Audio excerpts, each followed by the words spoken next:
Inside Saluki Athletics, presented by Paulie Eyes of Carbondale, the official coaches show of Saluki Athletics.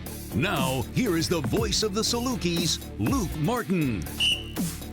Welcome to Inside Saluki Athletics, presented by Paulie Eyes of Carbondale. So excited now to start our baseball spring shows, which will be on Thursdays throughout the rest of the season. Coach Rhodes is going to join us as he does each and every week, but we'll be rotating staff members, players as well, as we get to know this team throughout the course of this season and what's been a great season at this point for Saluki baseball. Coach Rhodes, welcome to Thursdays. You know, we were early on in the week, now here later on in the week as we get ready for the weekend. I know Tuesday was a tough one for your group, but, you know, we'll have Jackson Holder on the show coming up. I know we'll talk with him about this. Is sometimes just tough days happen at the ballpark, and those are two really good teams that were colliding. As much as you want to forget about it, though, I'm sure there are very important things that you want your team to remember to make sure that as you go throughout the season that those type of results don't happen again. Yeah, I mean, I think the message to the group after the game was, you know, even if we won the 10 games in a row, like the losing still stinks. Yes. So you still feel the pain of the loss, even though you win a lot before that. But mainly, I wanted our guys the next day to walk into the weight room with the energy and the attitude of an 11-4 team, to come to practice on, you know, Thursday with the attitude of an 11-4 team. And, you know, whether you get beat by 19 or whether you get beat by 1, it all counts the same. It's just one loss. And we can't let that trickle over into Friday. And, you know, we just want to go in with feeling good about ourselves where, you know, we're in a good spot and we turn the page on Friday and become a 12-4 team. So, you know, I'll be excited to see how our guys respond on Friday. I don't want to say, Coach Rhodes, that there are, even in those type of games, I don't want to say those are ever good feels because they're not, clearly. But you as a coach, though, know, like, you want to see how a dugout should react when you're kind of in one of those games. How when you get on a bus after a game, when you get back, there's signs that you want to see to be like, hey, we're going to be fine. Like these are areas, and you see you're ultimately going to see the response of your team on Friday. But in those initial things, like, did you see things like, all right, we got guys responding the way they should be responding in this type of situation? Yeah, I thought it was, you know, there was a lot of disappointment in our dugout the way that we just showed up and played. I mean, nobody expected that game to go the way that it did, and obviously there was some frustration, some disappointment. You know, the bus ride home was quiet for an initial period, and then I thought our guys, I mean, they lightened up. The bus ride wasn't miserable on the way back or anything like that, and you know, it was good to see. And at the end of the day, like we lost. We got our butts kicked, but we lost.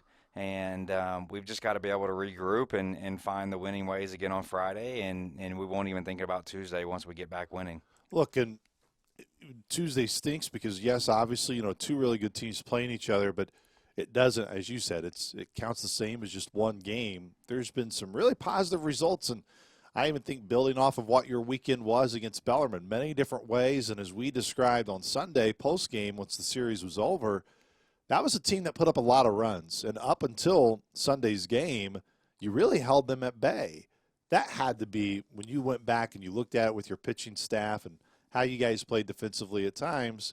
I know there were some substitutions and things that got into kind of Sunday's quirkiness a bit. But for the most part, you guys held a team that has put up a lot of runs on good teams this year, minimal over the weekend. Yeah, I thought as a collective group, I mean, we played fairly well in most aspects of the game, and to be able to hold that offense, you've got to look past their Yeah. record. To be able to hold their offense to what we did was impressive, which was good to see. And in my opinion, that offense is an offense that's going to be at the top of our league. And to be able to see that our pitchers could, put those guys and handle those guys, it was awesome. I also like the way that our offense took advantage of, a pitching staff that we needed to take advantage of. So that was good to see. And, I think if you look at where we're at, I mean, we're like super close to being dangerous.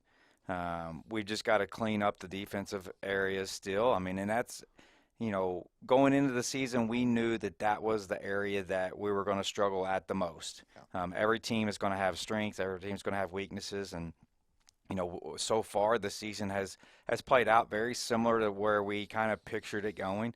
We've just got to continue to grow defensively, find ways to put guys in position to maximize our defensibility, and we've got to find the right guys in the right positions. We got to find the right shifts. We got to do a lot of different things, and we're trying to search and find everything from a coaching staff. How can we put these guys in the best position to become the best defensive team that we can, and use our strike throwing ability and our offense ability to kind of make it all work?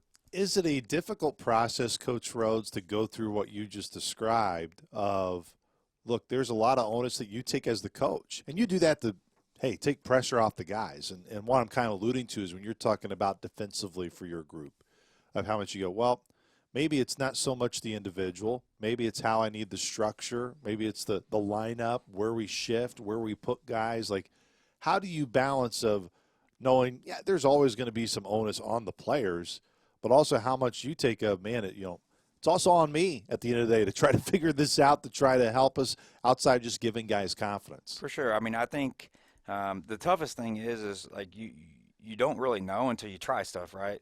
And like on Tuesday we had John Lim play right field for the first time, and we've seen him play right field in practice a ton, but we never saw it in a game. So it's like at some point you got to take those risks in games, or we don't have any practice anymore. Yeah. So just finding the right spots to put guys in, and I think we've got a group that wherever we put them out on the field, like they have the athletic ability to be able to play it. And our job is one, we don't want to make it bigger than it is. I mean, we're not a terrible defensive team. Yes. We could just become a great team if we just take our defense up a notch.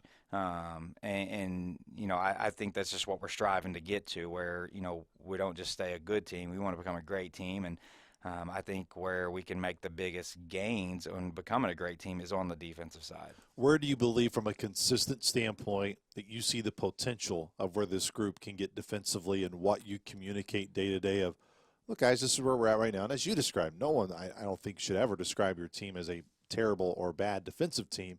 But, hey, if you can focus on these few things from a consistent day-to-day standpoint, we are all going to start getting the results and getting to the point where that high standard can be met. Yeah, for us, it's just, let's just make the routine. Some of the routine stuff that we've botched this year is what's getting us. And, if we make a great play or we turn a double play, like those are all just bonuses throughout the game.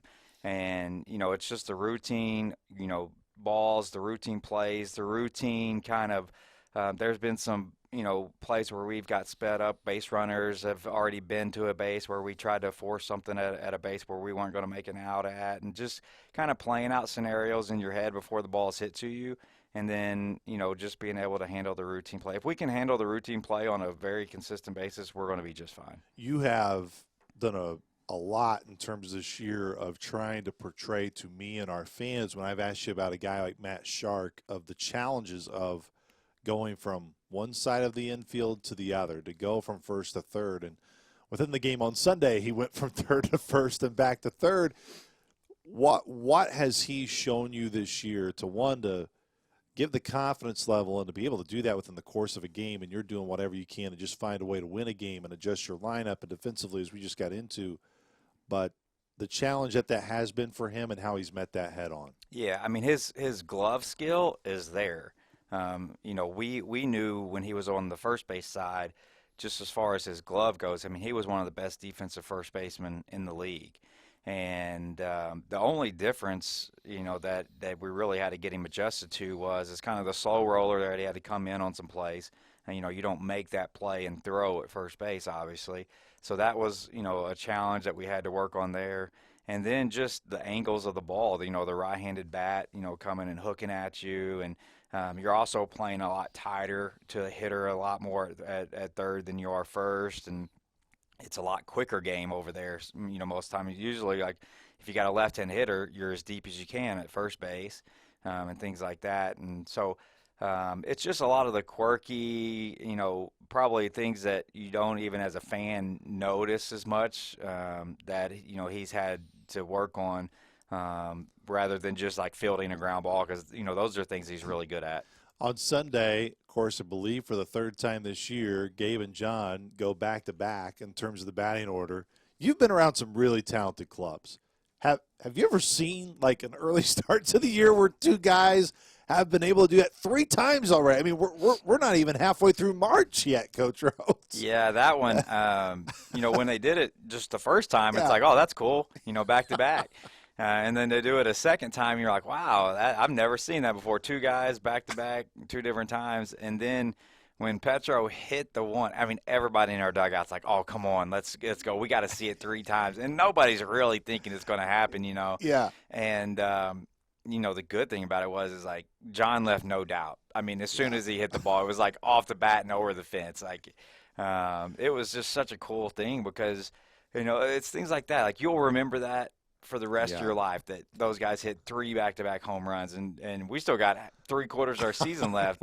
I've just got to find a way to keep them back-to-back so they can keep it going. But no, that's like such a cool thing, and it's just a thing that you can talk about, and it's just a very cool moment for those guys and for our whole team. But even I think that describes the type of lineup that you've wanted in terms of, yes, guys who go back-to-back, but I mean, and you've been in this league long enough too, Coach Rhodes, where you're going to get into this league, and especially once you get in the conference tournament and the games get bigger, you want to be that team that is making the other team go, where the heck are we going to get outs? And, how do we navigate this? Where every at-bat seems like, this is a massive challenge. I'm not saying you're there yet, but where is this team in terms of building that day-to-day lineup that you really like and getting to a point where you're kind of grinning because the opposing team's going, how the heck do we navigate this order? Yeah, I think our lineup is close. The thing that we really kind of harp on is like our on-base percentage. And there's a lot of guys in there that are close to a 400 on-base percentage, which is obviously what we're striving to get to as a group. And, the thing about it is whenever we have those tough at-bats, I mean, we've got so many strong physical guys that, I mean, they're one swing away from putting 2 or 3 runs on the board. And, I think this past weekend was kind of exactly what we would, hope to draw it up. Now, we're never going to hit as many home runs. I mean, we had 13 home runs on the weekend, which is, the second most in a weekend that we've had since I've been here. Wow. But, that's the type of offense that we're trying to get to, where it's like, hey, we just wear you down with a walk, a hit by pitch, or a single, and then all of a sudden one guy just bops one out of the park, and it's 3 or 4-0. And the good thing is like we're not just waiting for the lineup to turn around to get to the top for that to happen. We've got that power potential really throughout the lineup, and that's what makes it scary because you never know which guy is going to deliver that blow, and that's what makes a tough offense to face. I don't want to necessarily repeat a question I've already asked you in terms of Sunday after the game, but, of course, the big turning point in that game, or one of the turning points late, was, of course, Schwalbach's huge grand slam. But then Tim Semay, with the bases loaded later on in the inning, provided that big double.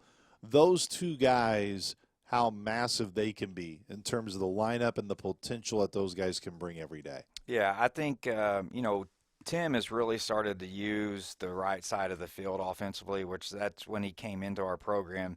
that's where a lot of his power and his, whenever he's going well, he uses that side of the field. And early, he kind of was just pull, pull, pull, and he really got back to, what makes him, perform really well. And you look at kind of how his offense has taken off since he's been using that side of the field really well. And with Schwalbach, I mean, he's still he's had some moments, but he hasn't been consistent to where we know that he can, and he knows that he can. And there's probably a little bit of frustration on his end to it, where we had him one-on-one yesterday, and just talking with him, and we don't need him to be the guy. We just we've got a bunch of good hitters in there, and we just want him to be a big part of it. And, he didn't have to have the pressure of doing it all himself. Our offense isn't relying just on him to get it done for us to win or lose. And, when he gets thrown back into the mix and he's just becoming a small piece of the whole puzzle, it's just going to make our lineup even deeper. And that's all we're trying to do, is just have the deepest lineup that we possibly can have. We're going to have Jackson Holder coming up here on the show, and Jackson has been someone in my 2 years around your program, Coach Rhodes, that has always been a tremendous personality, an uplifting guy. I know, going to ask him about, a huge part of it is him being a man of faith and how he really tries to relate to his teammates in that way. But Jackson now has been having the opportunity to really show it on the field, and from hitting his first home run to Tennessee Tech earlier in the year to having games where, hey, he just earns walks and finds ways to get in. You've talked about applying pressure that way. And I've already asked you this year about what's it meant to have Jackson part of this program. But in a way, I want to ask you again of what has he meant to this team, and how important of a role does he play for this team day to day? Yeah, I mean, I think when we inserted him in the lineup, I think we were 1-4 or whatever our record was at the time when we were at Tennessee Tech. And you're always looking for something as a coach, what can get our team going. And everybody respects Jackson to the highest level. I mean, he works hard. He's just a phenomenal human being, and he does everything the right way. And then when you walk up to the park and you see that he's getting an opportunity, I mean, everybody who walked up to the lineup card that day and saw that he was there is oh, this is cool, very happy. And it was almost like it was that spark that our team needed to get it rolling. Yeah. And I think when you look at just kind of his play, every time he's been up to bat, he's gotten a big hit here, he's got a home run, another home run. He led our team in RBIs, the third week of the season, and he's just kind of been that spark that's got our team, or got our offense going. And I think a lot of it just has to do with this, our guys were excited to see him get the opportunity, and it just kind of, whether it lifted everybody's spirits or what it was, but it was just a nice spark plug, that our guys needed. I don't know if I think there are always traits that you try to pick up on as a coach, and Jackson started his career at DBU, transitioned into this program. Can you tell when a guy has been around winning that he understands what it takes to get there? And even though now Jackson, he's part of the lineup, he's playing a role. But even in the past, can you tell, hey, I know this guy knows what it takes and the importance of trying to win. I need to find a way, like you did that day, I think it's time to insert him into the lineup, and my goodness, it's really paid off. Yeah. No, I mean, I think wherever we recruit kids from, we want them to have that winning background, whether that's at a high school program or a junior college or another four-year school. I mean, there's just something about kids that have been around winning, that know how to win, that expect to win. And whenever he went into the transfer portal, I had a good relationship with Coach Chiefner down there at DBU, and we'd actually gotten another player the year prior, and he kind of talked about those guys in a similar fashion with Mathieu Valet. Yep. And, we thought Mathieu was a very good player for us, and he kind of put Jackson in that same category. So we thought that it would be a good fit for us here. And, it was a situation where he was just kind of behind some guys last year, but, it's just awesome to see him take advantage of the opportunity he's getting. For our fans, I don't mean to necessarily say that I've been trying to bury the lead. Obviously, this weekend, Morehead State moving to Marion on Friday, and then we'll be back at Itchy Jones on Saturday, Sunday the importance of having those partners, Coach Rhodes, to give you an opportunity on Friday to move it to Mountain Dew Park, and then you'll be back at home for the rest of the weekend. Yeah, I mean, there's a couple different factors on the Friday situation. I know it seems like an odd deal why you're only going, a couple miles up the road to play a game, because most of the time when you move things for weather, it's because of rain, right? We've got a unique situation on Friday where we're going to have consistent winds of 25 to 40 miles per hour, which is a huge factor in a baseball game with the winds sustained at that level.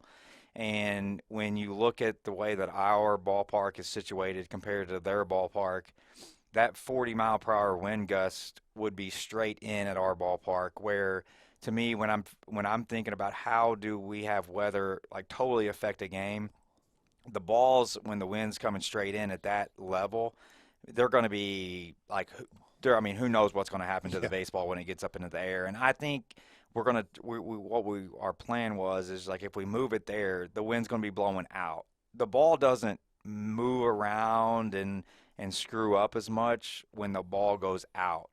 So we just wanted to find a way where we could have the wind like least impact the game. We don't want somebody, whether we win or lose, we just didn't want the game to be like a crazy, weird game because of the wind impacting the game so much. Because the wind's going to impact it no matter what, with it just being sustained winds for that high for that long. So it's just one of those weird situations where like you're changing it for a weather, but it's not necessarily rain, so it just seems kind of odd. This weekend against Morehead State, where are they going to challenge your team the most? Well, they're a very good offensive club again. You look at kind of comparing their offense to our offense, very similar home run totals and very similar hit totals. Run score totals are very similar.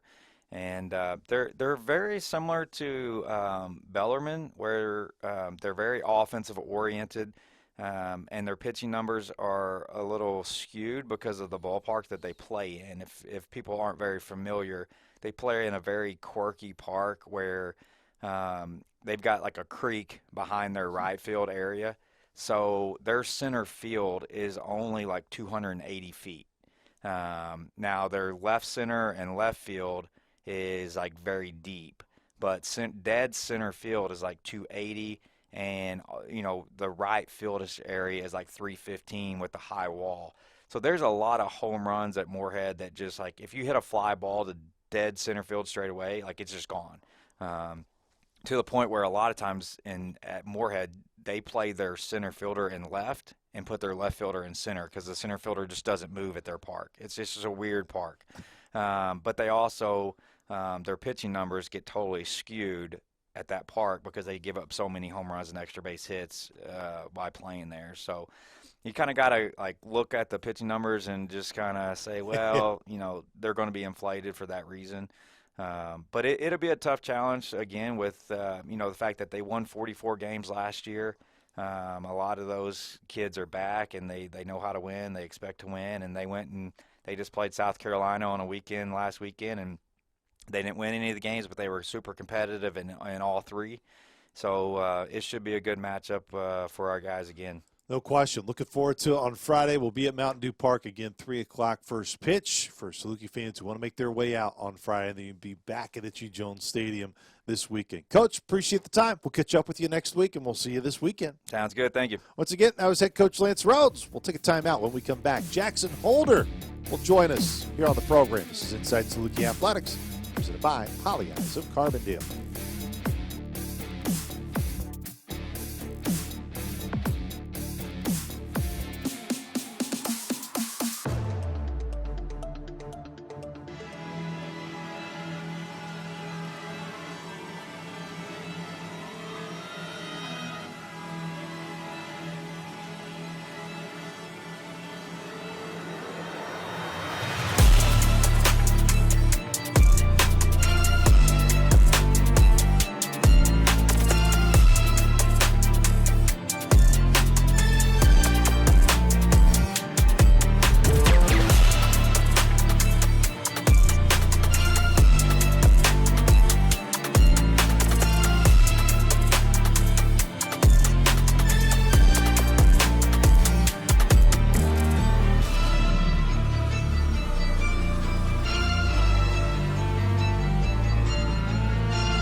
We continue Inside Saluki Athletics here, presented by Poly Eyes of Carbondale. Again, our baseball show is being moved here to Thursday, where we'll talk to Coach Rhodes each and every week, like we did throughout the season last year. But this year, we get to welcome on student athletes on Coach Rhodes' team. And who else to start than the man who's red hot? I mean, I can feel the heat coming off of him here into the office. It's Jackson Holder. Jackson, thanks so much for the time, man.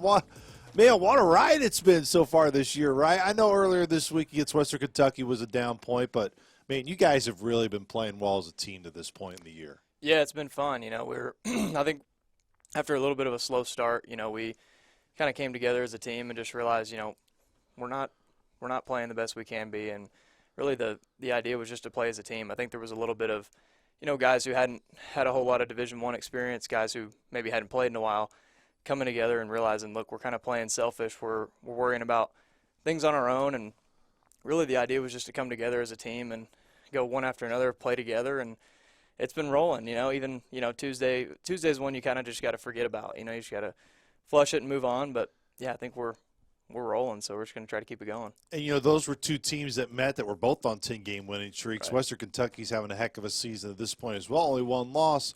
But as we were discussing before we got on the show, Jackson, that's the beauty of this game that you play. There's going to be days where you're going to be on the other end of that and you're going to feel really good. But you also understand that those type of days are rare, but those type of days do happen at times throughout the course of a season. For sure, yeah. They're a super talented team.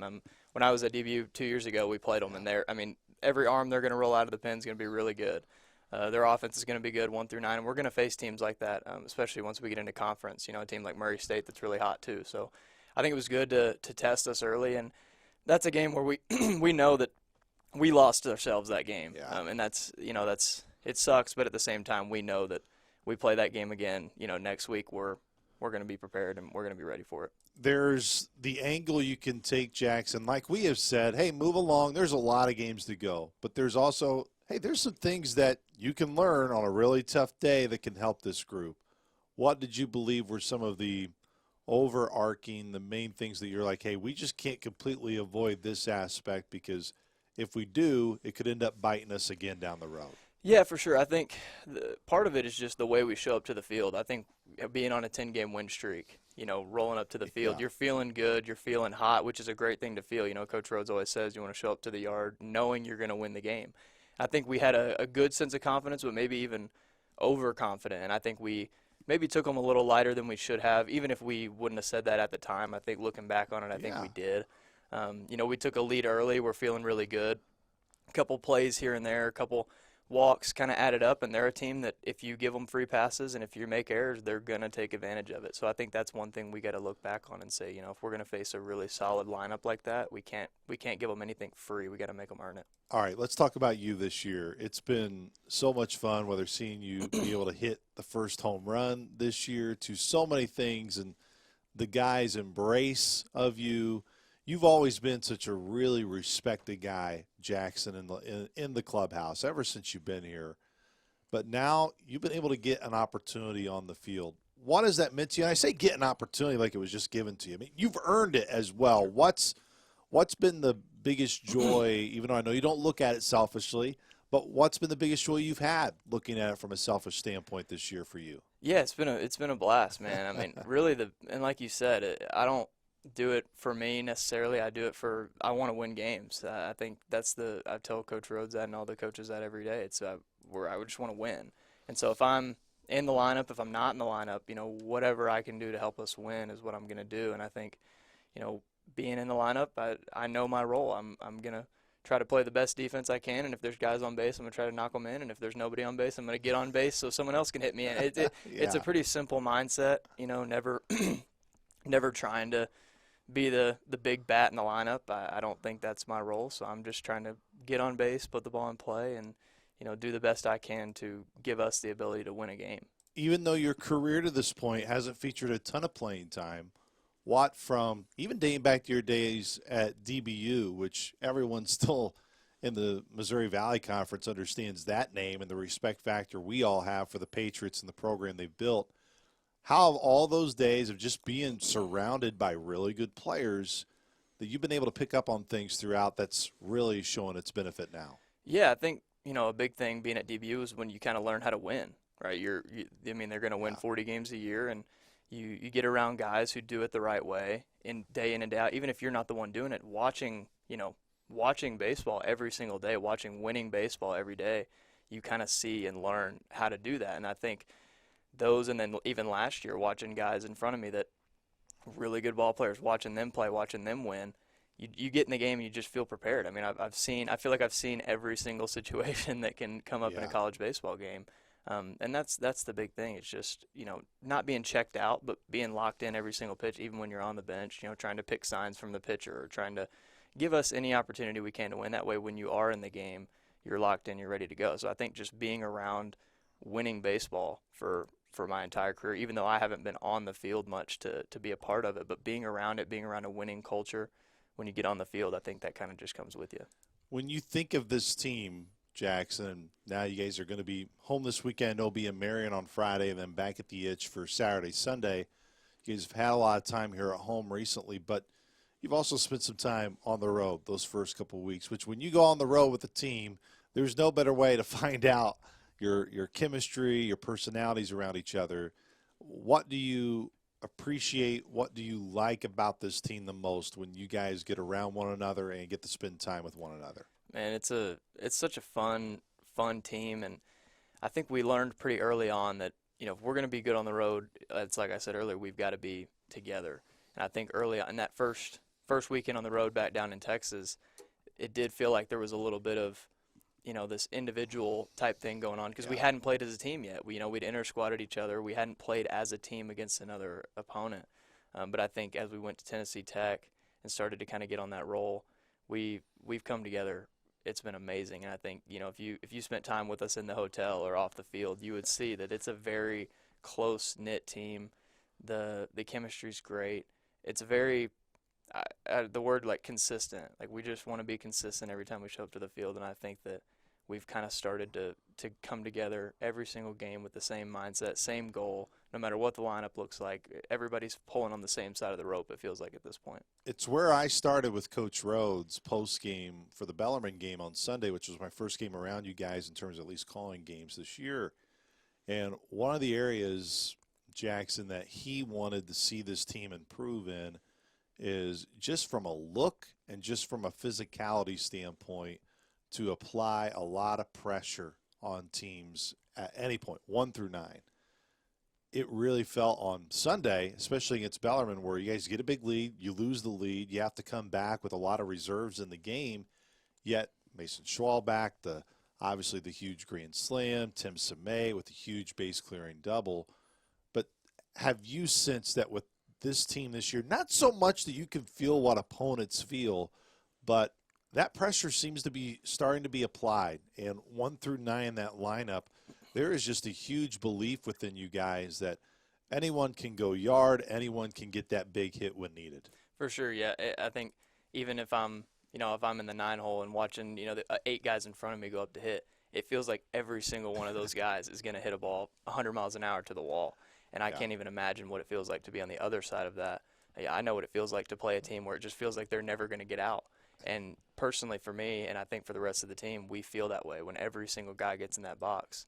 Whether it's a starter or a guy who comes in like Mason to pinch hit in a big situation, there's something about this team where that every single person that gets in that box is not only capable, but most likely going to get the job done, and that's an amazing feeling to have. And, heck, you've done it this year back against Tennessee Tech, not to necessarily just spotlight that moment, but take me to that day and when you know that ball is going to go over, and then what it was like to get into the dugout and be greeted by your teammates. Yeah, I still remember the pitch. It was just a fastball right down the middle. It was nothing special. I mean, he kind of served it up for me, and that was one where you hit it and it off the bat.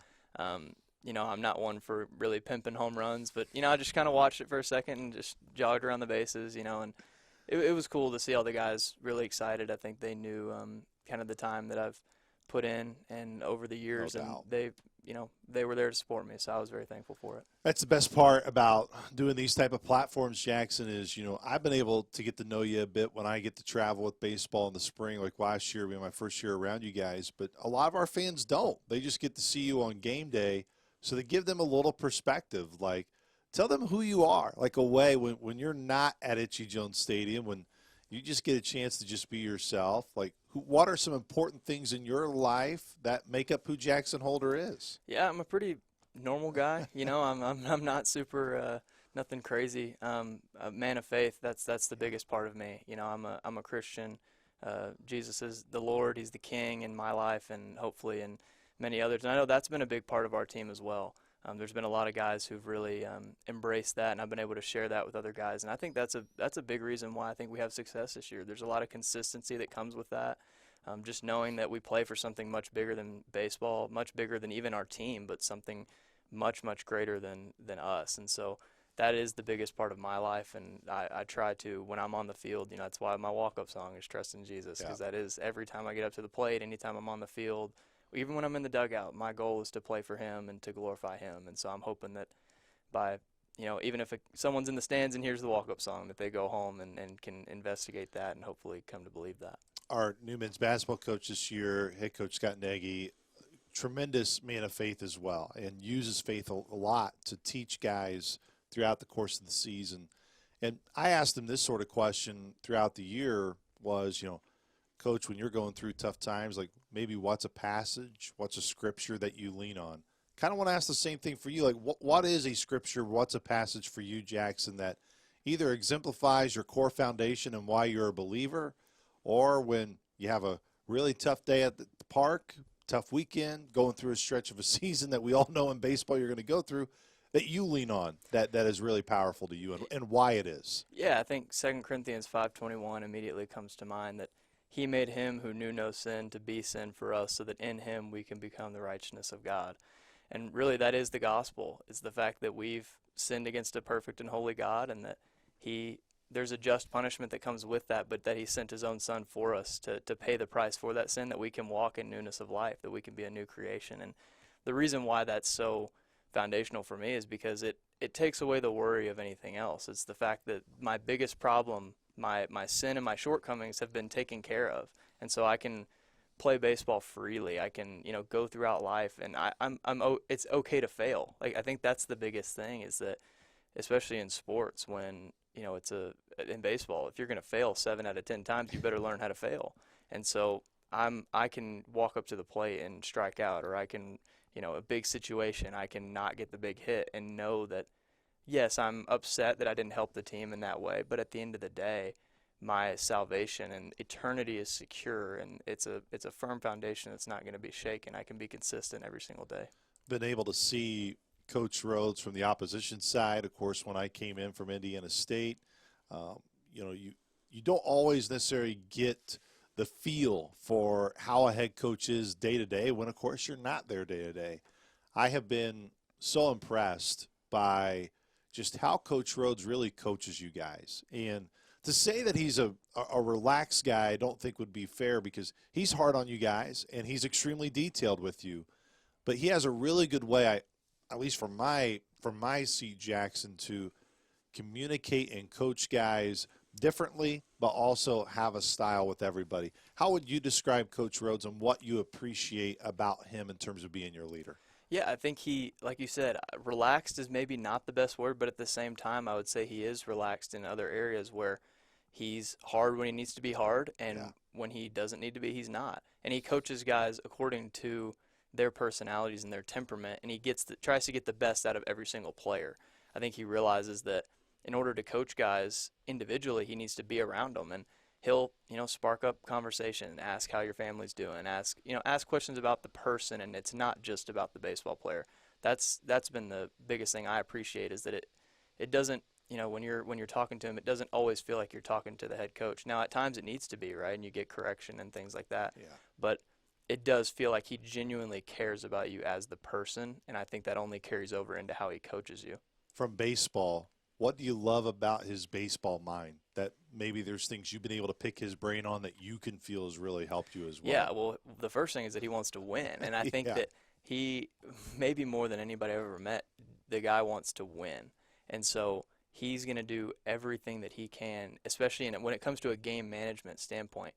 He's going to do everything that he possibly can to not only set the lineup in a way that's going to give us a chance to win. But when we get into a game, he may take a risk. He may steal a base that you maybe weren't thinking about. And that's maybe the biggest thing I've picked up on is that, he may take a risk, but he genuinely wants to win the game. And I think from a day-to-day maybe practice standpoint, it's the fact that when we go to take something, as simple as ground balls, or when we're going to hit in the cages, everything needs to be done with the purpose and the understanding that we're doing this to win a game on Friday, or we're doing this to win a series, we're doing this to win the conference.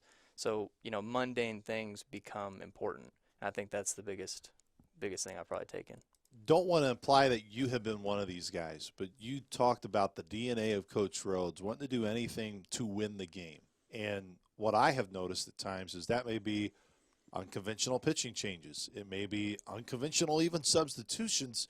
And when you're a player, sometimes there can be, when you look at it just from your side, it can be like, man, why are you taking me out? And you can get into a mental state that makes it really challenging. How do you guys as players try to comprehend and understand that, look, like, this dude wants to win, we want to win, getting out of your own way and not looking at it from a selfish standpoint to know that, hey, if he's coming in to make a change, it truly isn't for the betterment of the team, and you have to be embracing of that. Yeah, I think, like you said, we all want to win. If we're all pulling from the same side of the rope, we'll understand that he, along with us, we all want to win. Yeah. And you don't take it personal, right? Like I said, I genuinely believe that Coach Rhodes is doing the best that he can to win us ball games, and he loves every single player. And so you don't take it personal, right? When there's a unconventional pitching change, and can trust that he's doing it because he believes that it's the right matchup in that moment to help us win the game. If, I'm walking up to the plate and he pinch hits for me in a situation, I understand that it's his understanding from an outside perspective that this guy has a better matchup and is probably going to help us get the situation done. And so for me, it's just an understanding that I can trust him, and if it works, heck yeah, I get to celebrate with my guy. And if it doesn't work, then, it doesn't work. But it ultimately, he'll say it. He'll say, it falls on him, if it works or not, great. So it does take a little bit of the pressure off us. But at the same time, it's an unselfish understanding that we're trying to win the game. And I know, like I said, he wants to win the game probably more than any of us do. And so anytime he does something like that, I know that it's for the good of the team. Look, this is a weekend before you get right into Valley play next week. It's always, this time of year just goes by so fast, Jackson, when you really get into it. But I know we touched up on plenty earlier this week. You want to bounce back from Western Kentucky, but you understand the importance of setting that tone before you get into league play and knowing it's going to be a long year. And look, championships aren't won on one weekend early in the year in March. You got to continue it throughout and spread it out throughout the year. But do you believe this team is starting to put together and you've been a part of some really good teams now. That's why I want to ask you this question. Do they have the DNA makeup and starting to get the DNA makeup of a team that can compete and possibly be a champion by the end of the season? Absolutely. Yeah, and I think that the biggest thing, like we said earlier, there's a consistency that we've had, over the past few weeks and hopefully carrying into conference play that we're going to need. And I think just having been in the Valley for 3 out of the 4 years that I've been in school, the Valley is a conference that, anybody could win at any given year, especially on a year like this year. It feels like there's a few teams that really have a chance. And that's where hopefully we can instill in the guys that, every single game matters. That's what's so interesting about conference play is that you kind of look at it in weekends, but really, a Friday game, this Friday game against UIC, the first conference game of the year, could be the ultimate determining factor between a 1 and 2 seed in the conference tournament. So every single game matters, and I think that that's kind of the mindset we have to take forward, knowing that, having a 1 or 2 seed in the conference tournament is a big deal. And so if we can, every single game, if we can take that as, this is we've got to win this game, that's going to be super important for us. Jackson, been so happy for you, man. Like I said, you are truly, and I know our fans are getting that too within this interview, just one of the all-time best people that you can run into and find. It's been great to see that on-field success has happened for you this year. But I know there's plenty more to come throughout the year. Really appreciate the time, Jackson. Thanks so much for coming on the show and spending time with us. Thank you, Luke. Appreciate it. Once again, that was Jackson Holder. Big thank you to Jackson and head coach Lance Rhodes for joining us for our baseball edition of Inside Saluki Athletics, presented by Poly Eyes of Carbondale. Again, the Salukis back in action on Friday. It'll be 3 o'clock. We will be in Marion, Illinois at Mountain Dew Park. Be sure to join us then, and we'll be back at the Itch on Saturday and Sunday. For Jackson, for Coach Rhodes. I am Luke Martin saying so long, everybody. We'll talk to you Friday from Marion, Illinois. This has been Inside Saluki Athletics, presented by Poly Eyes of Carbondale. This has been Inside Saluki Athletics, presented by Poly Eyes of Carbondale. The preceding has been a Learfield presentation on the Saluki Sports Network.